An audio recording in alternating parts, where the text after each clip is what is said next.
ఆయన తగ్గలేదు ఏం పెట్టలా ఇట్లే ఉన్నాయి.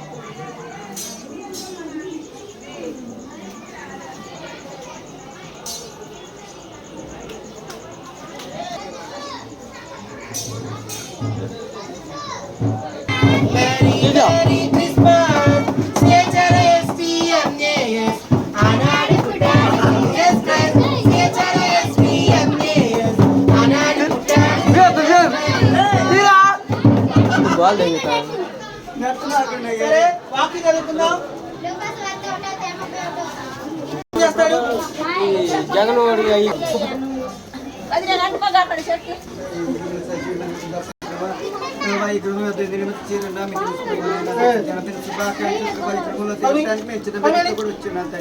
మాతో కూడా మీరు వచ్చినందుకు ఇస్తూ ఉంటారు. గృహంలో మీరు ఉన్నందుకు ఇస్తూ ఉంటారు. నీతి శాంతి సమాధానంతో గృహం వద్దులేదు సహాయం చేయమని పెట్టుకున్నారు. అదే గృహంలో ఉన్న ప్రతి బిడ్డకి మంచి ఆరోగ్యం తెచ్చండి. వారు చే పని పాటలో మీకు తోడుగా ఉంచమని వేడుకున్న రాజా మీ స్తోత్రం. అలాగా మమ్మల్ని శాంతానికి దీవించండి ప్రభావ. వారి దిశలో మీరు ఉండమని వేడుకుని ప్రభు వారికి తోడుగా ఉంచమని వేడుకున్న రక్షణ ప్రభావ. ఈ గృహంలో మీరు ఉండమని వేడుకున్న రక్షణ స్తోత్రం. అలాగే నాగభూషణ దీపం దీవించండి, ఆశీర్వదించండి. వారికి అరఫాల మీరు దయచేయమని వేడుకున్నారు రాజా మీ స్తోత్రం. అలాగే దివ్యాన్ని వారి బిడ్డలు వారి భర్తను దీవించి ఆశ్రయించమని మంచి ఆరోగ్యం తెచ్చండి. మీ గృహంలో వారిని జ్ఞాపకం చేసుకున్నాను చేరవచ్చిన ప్రకాశం చేయమని ఏజ్ పక్షులు నా పెట్టి అడిగి పెట్టడం పొందుతున్నాం. Happy happy Christmas.